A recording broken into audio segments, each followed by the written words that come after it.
I think it's great that he won this award. I don't question why he won the award. The question I ask is why did it take so long for him to win the award? I know you've had great recipients in Mr. Kennedy, Mr. Diamond, Mr. Massey, etc.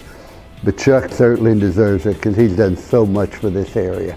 Chuck was a great leader, and more importantly to us, he was a great teacher. Our organization, and still today, we've always done more with less. And, and it's perseverance. Chuck just didn't accept no. Chuck Rohe had such an impact, 20 plus years on this community, on this organization, pulling it up by the bootstraps, inventing new things that no one had ever quite imagined could be done. The promoter in him came out. What do you mean we're going to have the Dowdy Aviation Classic? What's that? Well, we're going to bring in Memphis and Florida State. We're going to play a regular season game. Okay, whatever it takes. You know, Chuck took the risks.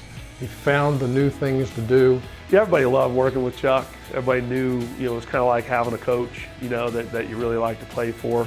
I do think, as a side note, people's personal favorite was always the annual Christmas gift. I always enjoyed the socks that Chuck gave us.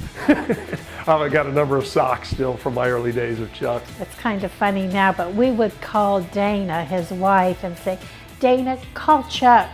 We need to do our work. Can you set up golf for him? Or we would arrange golf so he could play with coaches where he should be, and we could do our work. We played a lot of golf together. We lived in the same area. We had dinner together many a night. He always had a false handicap.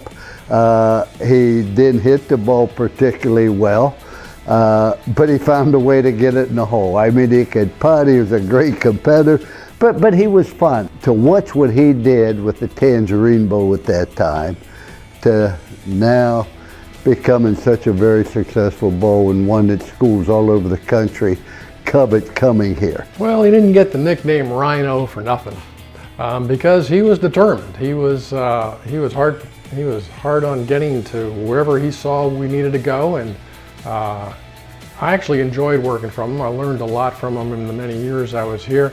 But probably the one thing I remember most, and I still repeat regularly to everybody who I've worked with or associated with ever since, was if better is even possible, good is not enough. And that was Chuck's mantra. He used to grade us on our events, and he didn't give out A's very often. In fact, the best we ever got was an A-.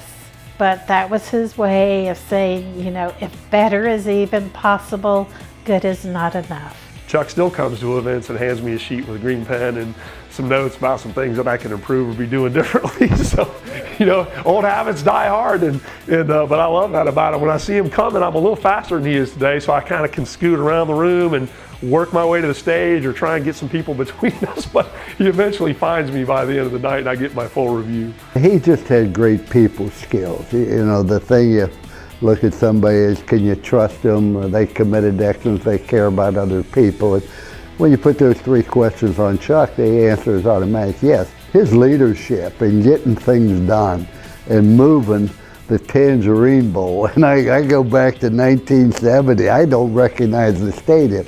It's really been great for Orlando, and Orlando has been certainly great for Chuck.